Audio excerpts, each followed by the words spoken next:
Welcome everybody to today's webinar. My name is Carmen Rustenbeck and I'm the CEO of International Boarding and Pet Services Association. And I welcome all of you to our webinar with our PEO. IBPSA employs Todd Newton and his company Lone Star PEO to handle all of our employee needs. And we have found Todd to be an invaluable resource for not only us, but for the IBPSA membership. So without any further news from me, Todd, welcome and thank you so much for being a part of our conversation today. Thanks for asking me to come share some of this information with everybody. I know I'm sure lots of your members, as I am and my family, are concerned with this outbreak and everything that seems to be going on. Let me start off by saying I'm not a doctor, and I'm definitely not your lawyer.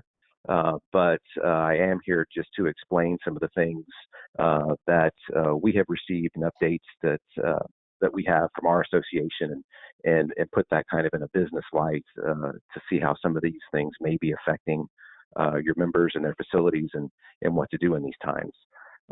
As Carmen mentioned, I did provide this interim guidance from the CDC. Feel free to download that and read through it. I'm not going to go through all the pages today on those things, but I think obviously we're all aware this virus that has run rampant through other parts of the world and is now here on our shores. Even with the latest updates here in Texas, with Governor Abbott yesterday, they were saying that still only 500 people have been tested and only a couple hundred of those results had even been received. So I think the lack of testing has everybody a little bit in the dark right now. My understanding from everything that I've read and seen is that testing resources are ramping up in some communities faster than others. Obviously, you're probably more aware of that in your own municipality or your own locations, more so than I would be. We had a lot of questions floating around in regards to especially small businesses and how they're going to survive these things. And with reduced travel, reduced outings and those type things, I would imagine that the pet boarding industry and the daycare facilities are probably not at capacity compared to normal. Your employees are probably concerned and asking what's going on and how to avoid contact and those type things. Unfortunately, in your industry, unlike many others, you're not able to just send all your employees home to work remotely like some of these large corporations have done. Your employees are there on the ground at the facility, need to be taking care of your guests and your customers as they arrive. So what I was going to spend some time on today was talking about some of those things with regards to the facility, your employees, and what might be happening with them. Obviously, we want to try and protect our employees as much as possible from the transmission or spread. So as the CDC and everyone else is recommending, that social distancing policies, 6 to 8 feet, washing your hands, cleaning those surfaces, those over and over should be things that you're actually doing in your facilities to try and minimize the contact that any of your employees and customers, for that matter, may happen. One question that I've had some of our clients asking me was about workers' compensation.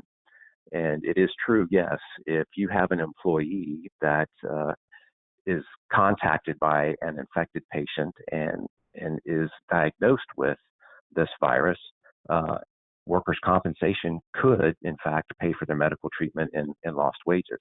The big determining factor there is how can we know for sure that this happened at a place of work during their regular course and scope and not at their local grocery store or someplace else afterwards.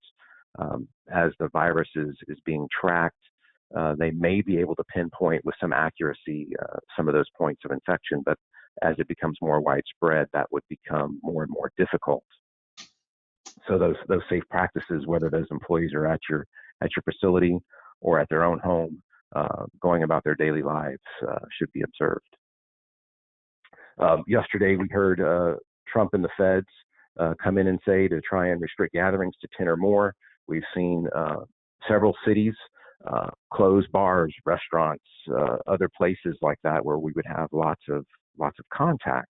And what do we do in scenarios like that with those employees?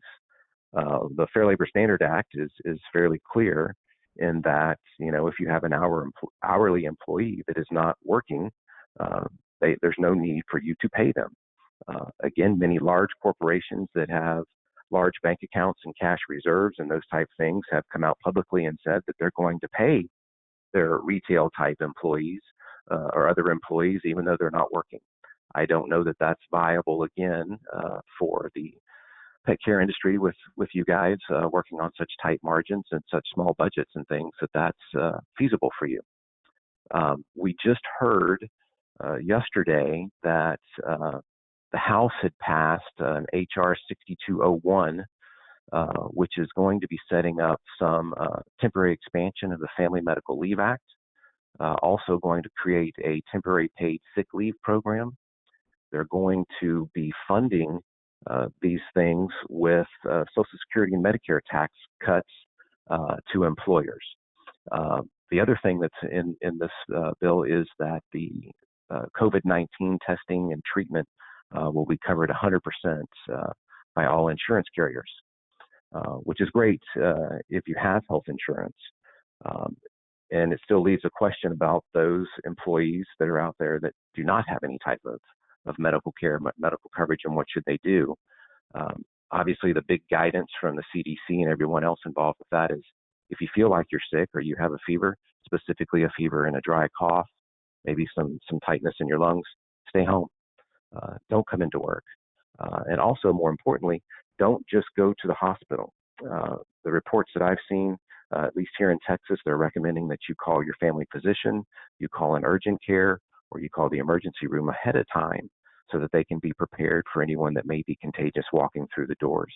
The last thing that you want to do is be exposed to a bunch of other people that are in fact infected, or vice versa. If you have this virus, you do not want to infect anyone else while you're seeking treatment. If you have employees that are scared and don't want to come into work, there's no real protection from OSHA or anything like that at this point, stating that the fear would be reasonable and that employers could be at the will of the employees for not coming in.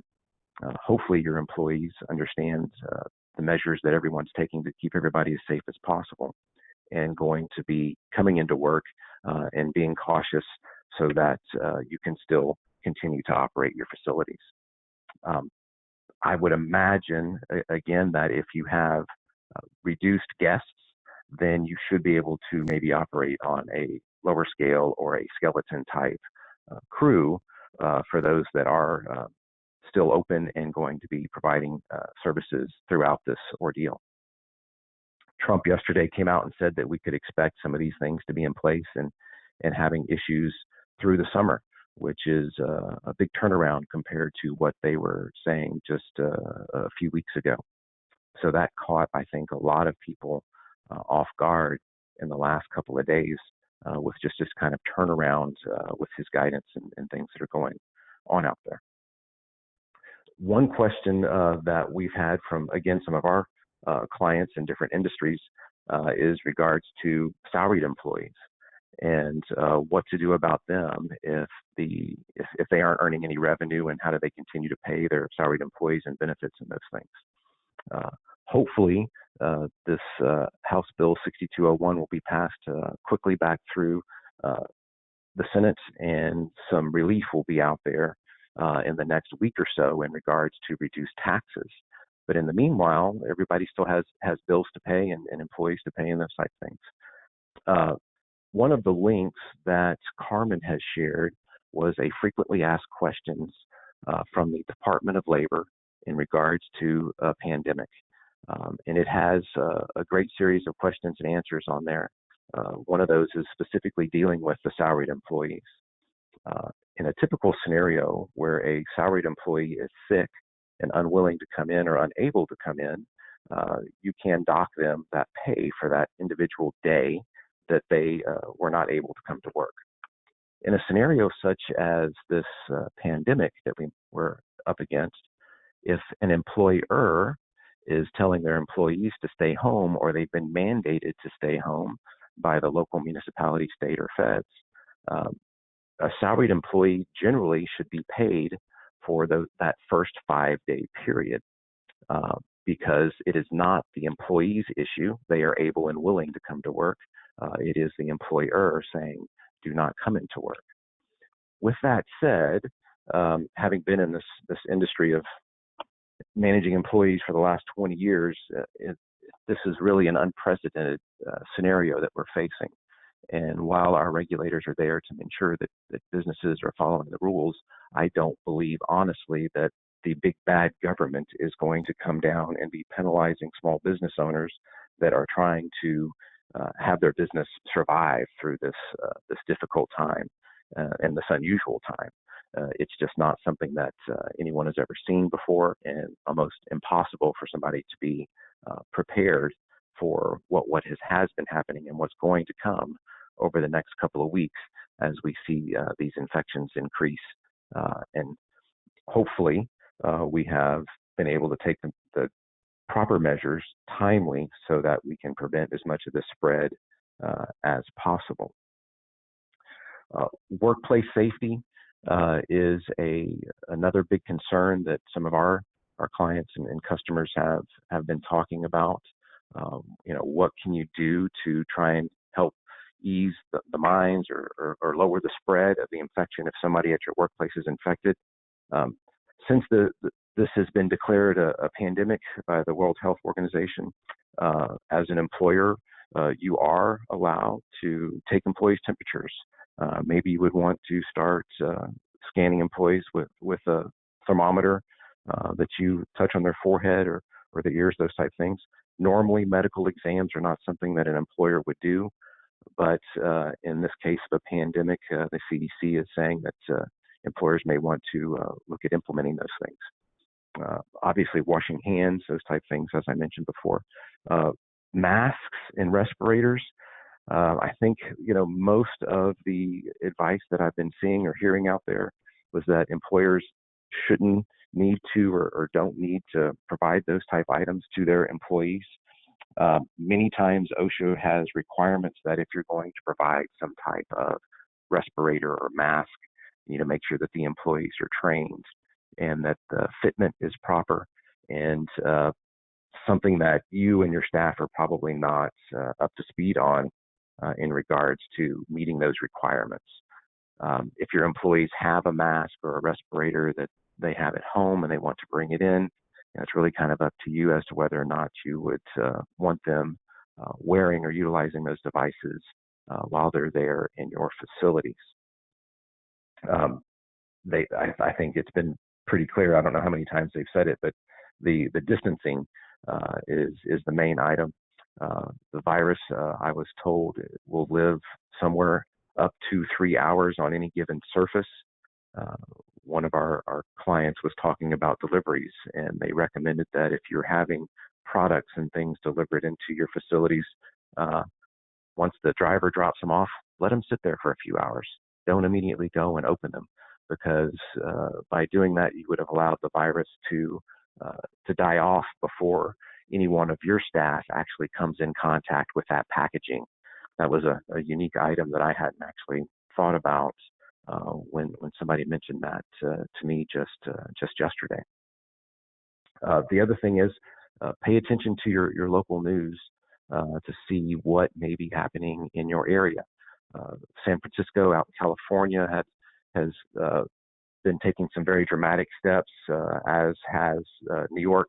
I think Ben mentioned just a few minutes ago that Dallas has begun taking some steps in regards to lowering gatherings of employees, not employees, just gatherings in communities, so that we're not in contact with each other to spread this thing around anymore.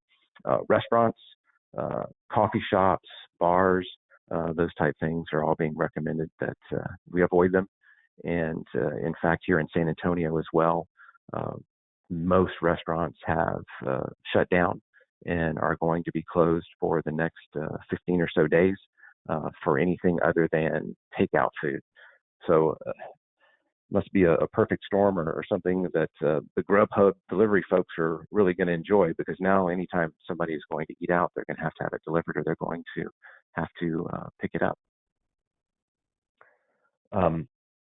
Carmen, were there any other topics specifically that you would wanted me to cover during this conversation? I think we asked Ben. Ben, you've been monitoring the question box. What do you have for us? I have one question already about access to the copies of what you're showing now. Carmen said at the beginning that it's down in the handout section of the webinar here. Also, if you'll open the chat box, there's a little arrow on your chat box down the far right-hand corner in most cases. If you'll open that up, there's several documents there that Todd has referenced. And Todd, it says, can you please explain what the references are in that chat box? Just let us know the overview of what we'll be looking at.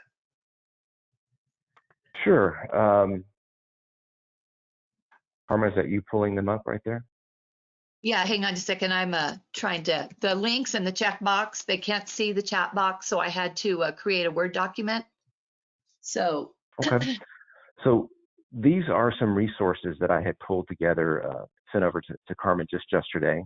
The first is the Center for Disease Control. They have a specific website set up for the virus. Same with the World Health Organization, has some information on there from a global perspective. The U.S. Chamber of Commerce had some great information on best practices for employers and things. OSHA, that kind of governs workplace safety in the country, has some information there that talks about best practices to try and prevent transmission between employees and things like that at the workplace. Fisher Phillips is our employment practices firm here at Lone Star PEO, and they always do a great job of posting information in regards to items like this. So that one's got a lot of stuff, not only in regards to Fair Labor Standards Act, Department of Labor, but just some other general business information there on the virus. And then last but not least is just an insurance broker advisor, CBiz, that has some good information out there that you may want to take a look at.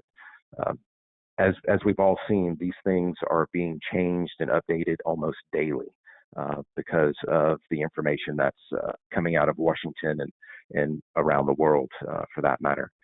I know the death toll continues to rise, specifically in Italy, which is why I think Trump and the feds have started making some more drastic recommendations in those things after seeing how it's impacted some of those places there in Europe. So Todd, I think one of the top questions for the facility owners that I've been talking to is not only the protection of their employees, which of course is a part of that social distancing, and then also we're talking a concierge type service where they don't allow humans into their facility, but they send somebody out to get the pet and bring the pet in, and thereby reducing possible contamination while we're outside in the environment outside.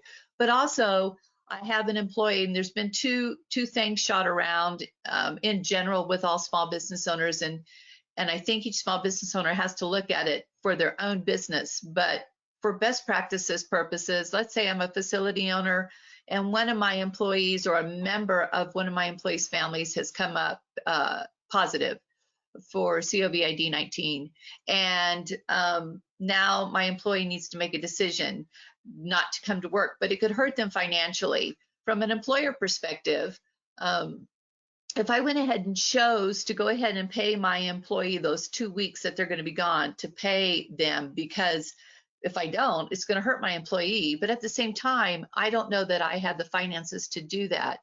Is there any insurance coverage out there that an employer might have already had that would help them cover the cost of continuing to pay employees, even if those employees couldn't come to work? Because in our industry, that would be a really tough thing to do sometimes, unless we knew we had the right insurance coverage for that.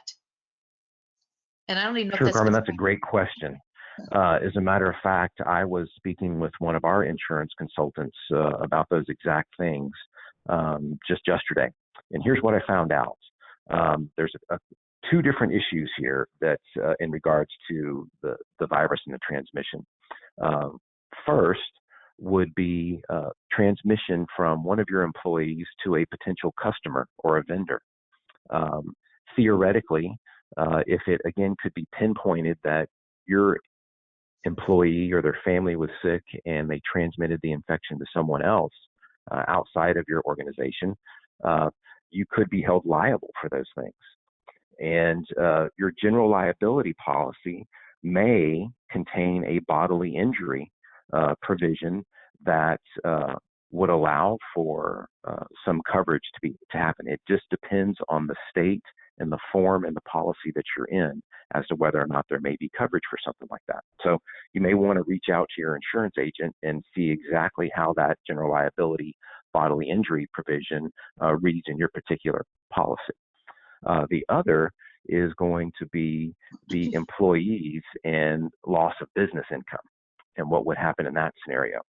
And what I understood is that there is no current insurance carrier that has a policy that would cover for loss of business income because either people are too sick or too afraid to bring guests to your facilities, or that you did not have employees to actually maintain your facility and take care of them. Nor is there any type of coverage that would pay for the wages that they would need to be paid if they were sent home. With that said, the House Bill 6201 is supposed to create some tax credits that would offset the wages to be paid for that temporary paid sick leave program that they're looking at putting in place. Unfortunately, I nor anybody else has a crystal ball that can tell you how quickly those provisions will be passed, and then how it will actually happen over the next couple of weeks. If you needed to start sending somebody home tomorrow and paying them, when would you be able to take those credits through your payroll systems and those type things? I'm hoping that we will have some more guidance on those items later today or tomorrow as they go back through the Senate and get their final vote. But more questions for you. No, the next one is, what options do we have for SBA loans? We are from New York and the virus isn't listed in the approved disasters. Well, earlier this week, in Trump's first announcement and discussion, he had talked about speeding up a pathway for SBA and other items. I haven't seen anything else short of this 6201 that we've been made aware of that would be that's actually gone to vote. So that would be getting closer and closer. You may want to call your local SBA and see the lender to see if they've heard anything else, maybe from their side. I believe most of your local banks and some credit unions are all SBA lenders. This one, Todd, is very long, so I'm going to read it in kind of two parts here. I have an employee who didn't come to work on Monday because she was sick. She went to the doctor and they gave her antibiotics, but did not test her for COVID-19. They had no access to test kits. She had a sore throat and cough, but no fever. Should I allow her to come back to work anytime soon?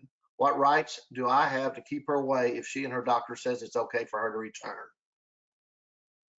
You know, as an employer, again, here in Texas, it's an at-will state. And so you can instruct somebody to come in on their regular schedule or tell them to stay home at any time you would like, especially given, you know, the severity of this infection and what's happening in our country. I don't think it's unreasonable for any employer to request that an employee that has had an illness stay away from the workplace.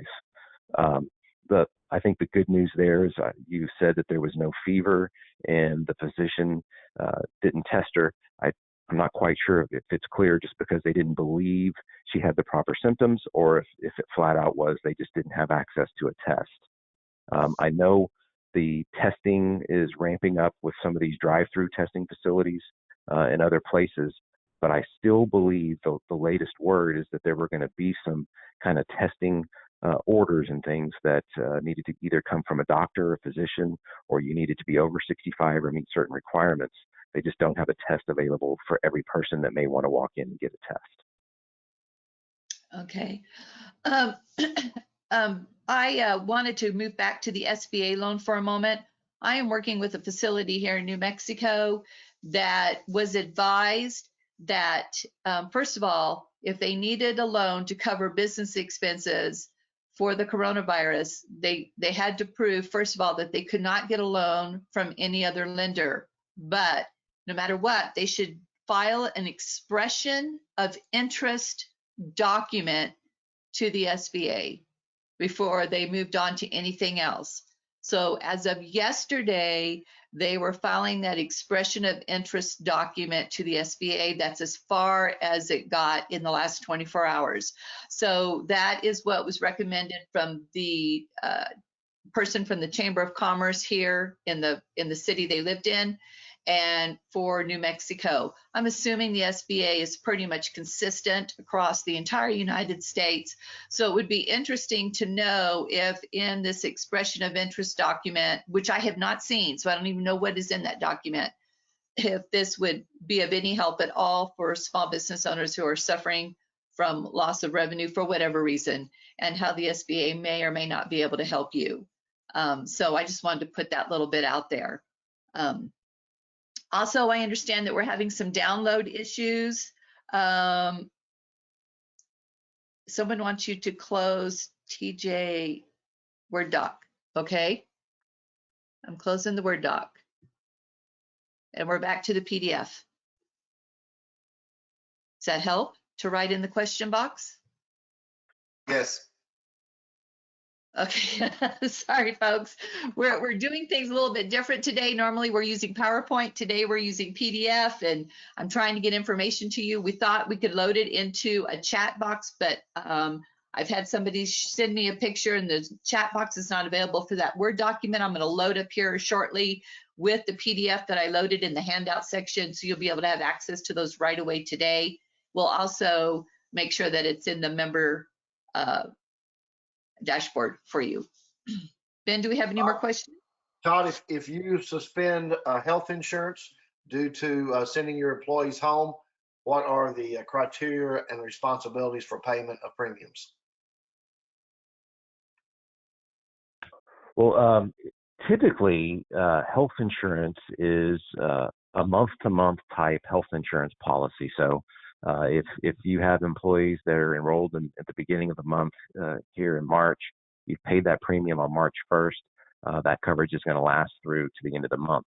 Now, there could be a scenario where you're saying that full-time employees are now going to be working less than 30 hours, and so they're therefore not going to be considered full-time employees, and they're going to be taken off the policy or lose their coverage. I think, as a business owner, that's a decision you'll need to make individually.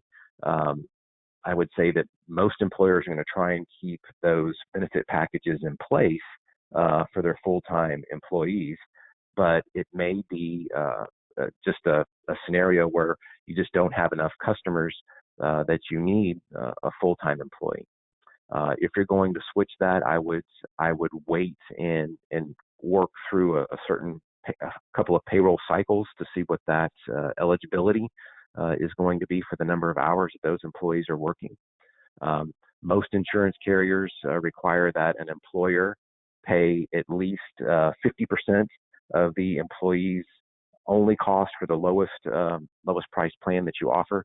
So I would imagine those things would still stay in place for some period of time. Another thing that may happen, again, if revenue is just down so low, you may still have the ability to keep your employees on a full-time basis, but you can just no longer afford to pay the coverage for the major medical policy, in which case, at any given monthly cycle, you would be able to drop that coverage by just terminating the plan. A note on that, if you have employees dropping off the plan, they may be eligible for COBRA and state continuation, depending on the size of your company and the state that you're in. If you actually cancel the coverage, then there would be no continuation or COBRA coverage available because the policy would be canceled. Next question is, have you heard anything about the IRS extending the April 15th deadline? I have not. But again, I believe with a scenario of this magnitude, we're going to expect extensions and delays on just about everything, from getting a roll of toilet paper to any other groceries that you may need. I believe that we'll be hearing something here pretty soon, closer towards the end of the month, about some extensions for tax filings and payments and those type things. That's all I have right now, Carmen and Todd. Okay, folks, give you just another minute or so to get your questions answered. In the meantime, you're going to see me fill around here and get this Word document uploaded into the system for you. So if you'll just hold on a minute, I'll get this Word document loaded so you'll be able to. Todd, do you have recommendations on how to stay in touch with our employees if we do have a shutdown via email, phone? Is there some kind of template that you would suggest? Well, I think the more information and the more updates you can give your employees, the best. You may want to consider, having a single point of contact at each one of your locations or in your organization that would pass along this information to the employees. And it maybe you shoot out a text or an email or some type of update to all of your employees every day. You could let them know if there were any things that you had seen or heard about any restrictions as far as people being able to come into your business, any new policies that you may want to be putting in place, such as greeting the customers at their car rather than having them come into their facility, any of those type things, just as often as you would like. I'm not real sure the best way that you currently communicate with your employees, both on and off the job, but probably utilizing those same means, or like I said, if nothing else, maybe a text message each day, just saying this is what's happening at the facility. If I had an employee out on workers' compensation prior to this crisis and they are cleared to return to work, yet I am shut down or have their position on hold, do I have to pay them? Number one. Number two, do I have to let them in if the doctor says yes? Well, first off, if the employee has been released to full duty with no restrictions from the workers' comp carrier, I would recommend bringing them back into the workforce, because in the long run, the workers' comp carrier is now paying their wages, versus if your facility is shut down, the employee would just not be getting any wages just because there's a lack of work. You're driving up the cost on your workers' comp claim by having them not return to your workforce and then just having no hours for them to work. As I stated earlier, if it's an hourly employee, there's no need to pay someone that's not actually on the schedule and performing any work as they would normally do in a regular day. Many of us do not own our own building but rent. Are there any provisions to help out with rent during this period? Short of the SBA loans that Trump had mentioned last week, I'm not aware of any. With that said, I would be proactive and reach out to your landlord. They are obviously aware of this crisis if they own any type of retail, real estate, or anything like that, and see what you might be able to work out. I've heard here locally some reports of business owners saying that the management companies were relieving a month's worth of rent, or at least lowering rent for some period of time, just so that everyone can kind of get through this over the next few months. If an employee tests positive for COVID-19, are we as an organization required to close down for 2+ weeks? And are we required to disclose it to our customers? I have not seen any requirements come down that states that if you in fact have an employee that has the virus, that you would be required to close down, nor that you'd be required to inform your customers.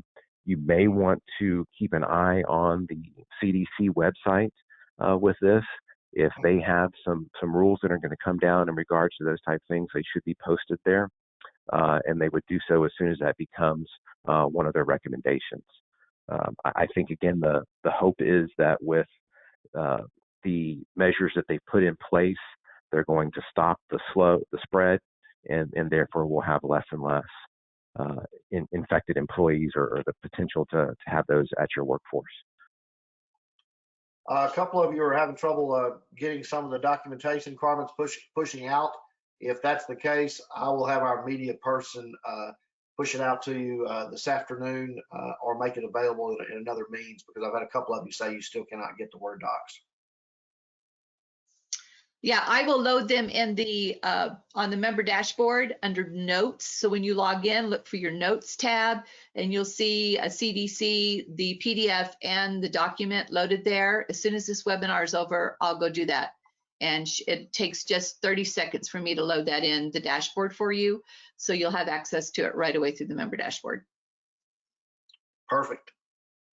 Anybody else have anything else? Todd, that's all I have at this point.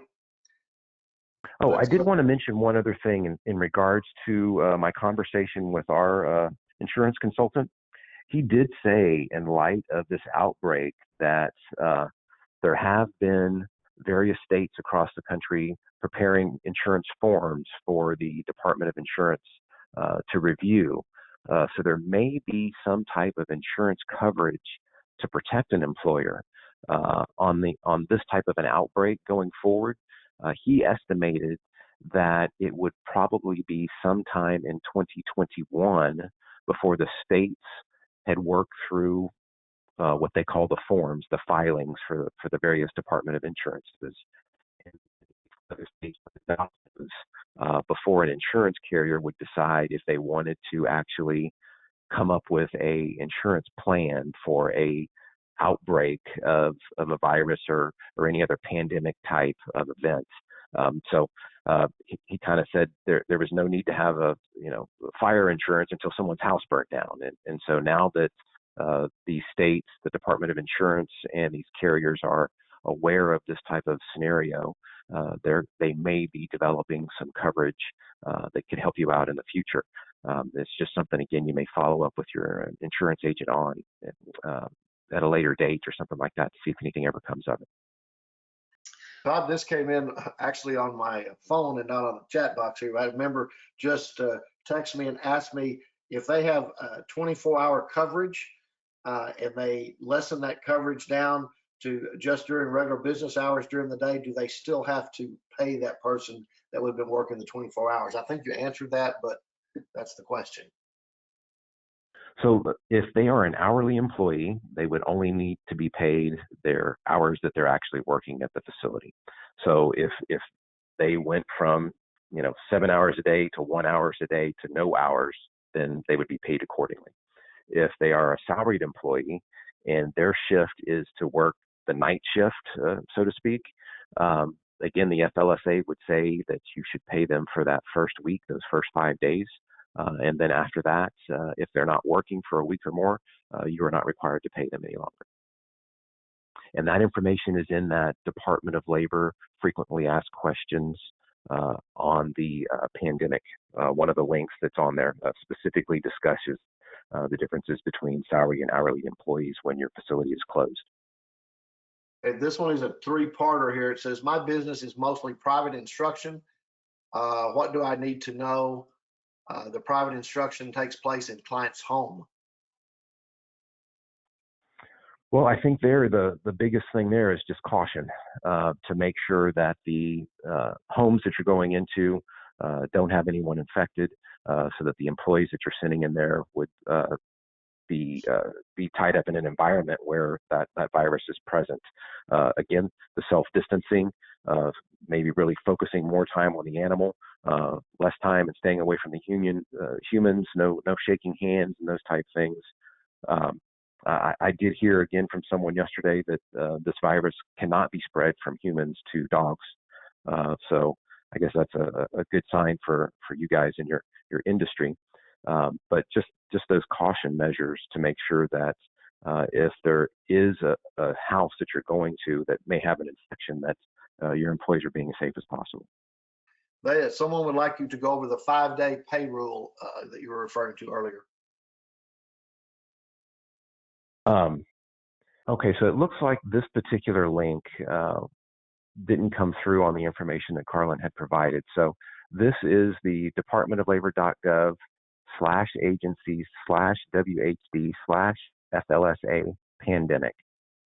And it's a nice little question and answer section here in regards to the Fair Labor Standards Act and how to pay employees in scenarios such as this. Typically, you have a salaried employee, they're going to work for their regular hours and they're going to get paid. If they are ill and unable to come in and work, the Fair Labor Standards Act says that if they miss an entire day, we can dock them for that pay. A lot of times people don't do that as business owners because they know those salaried employees generally work more than the 40 hours. If you miss an hour or two here or there for a doctor's appointment or something like that, again, it's compensable. Normally an employer would pay that. In this scenario, it's something that's different. It's not that the employee is unable or unwilling to come into work. Okay, in the case of a sickness or they want to take a trip and they may or may not have PTO. The employee is willing and able to come into work. It's the employer, us, that are saying, do not come into work. Either A, we don't have any work for you to perform, or maybe they've been quarantined or required to stay at home. There is a section here specifically that addresses this. So here's part of the conversation in regards to a salaried employee. Again, if you go to the Department of Labor and search for pandemic, you'll be able to pull this site up and take a look at what the Department of Labor is saying in regards to what to do with your salaried employees compared to your hourly employees.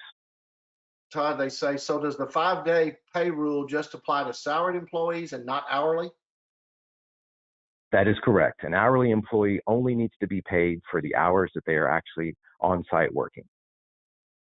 So if you have a crew or employee pool of 30 employees and they normally work, 12 to 20 hours a week, and you are going to have them all work 5 hours this week, they're only going to get paid for 5 hours. Or maybe some of them get paid no hours because they're not going to work. You're only going to have a skeleton crew rather than having 4 per shift. You're only going to have 1 or 2. During this crisis, can I take a salaried employee, turn them hourly, and lessen the amount that they are paid and expected to work and still keep their workers' comp benefits? You can change someone from salaried to hourly at any time. There is no requirement that you ever have a salaried exempt employee. The only real requirement is that you pay your employees at least the minimum wage and overtime where applicable. So yes, if you have a salaried employee that you would like to switch to hourly, you can do that. You can lower their pay rate as long as it's above the minimum wage in your state or your city.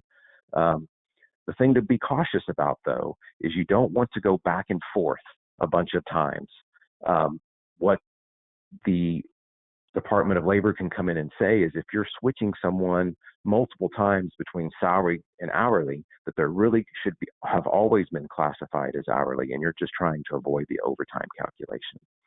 So, but for a one-time scenario like this to get through, again, this pandemic and everything that's going on in the country, I would believe that switching a salaried employee to hourly would be fine. Run them through the end of this crisis, and then if you wanted to switch them back to salary at the end of that, that would be great. I just wouldn't recommend doing that multiple times throughout the year. Can small businesses choose not to allow employees to take vacation during this time? Yes, I mean, there is no, again, requirement from federal or state that I'm aware of that mandates that your employees even have vacation time. I know we do have some municipalities that are passing required paid sick leave, but vacation is something that's completely different. And if you say there is going to be no vacation during this pandemic, your employees should be held accountable for that. Along those lines, if I have an employee that needs to take off for a funeral in the family, do I still have to pay that 3-day bereavement leave that my policy states? If you have a policy in your handbook that states you have bereavement pay, I would stick to it unless you're going to update that policy and say that based on the current economic crisis, we are suspending all of our vacation, bereavement, and other non-insurance package benefit plans. And maybe in some cases you're suspending your insurance package as well, like we had discussed earlier, if a facility can't afford to pay the medical insurance or something like that, where those benefits would be going away. Can I require a contractor entering my facility to fill out paperwork and subject themselves to medical screening, i.e. such as my sanitizing crew, my janitorial crew, and my something crew?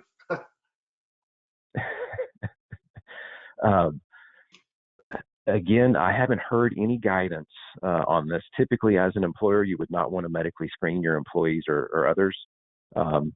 With the CDC posting on their website just last week that they are recommending that employers screen temperatures, I believe that it would be prudent and rational for you to do those same things for a contractor that may be coming in to clean your facility.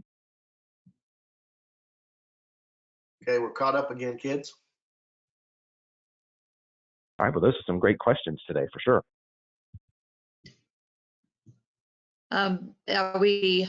We're all caught up. Okay, folks. So while Ben and Todd were handling the questions, I am pleased to tell you that in the member dashboard, the documents for today's webinar are loaded and available to you right now. So go to the member dashboard. You can get it two ways. You can either go to Workspace and look for the COVID-19 workspace, or go to Notes and you'll see the updated Word document, which includes the link that Todd just talked to you about. I added that link to the Word document and the PDF document that I was showing while Todd's been talking today. Those are all available to you in the member dashboard right now under Workspace, COVID, or Notes, CDC. Both of the documents start with CDC, so it should rise to the top, be pretty easy.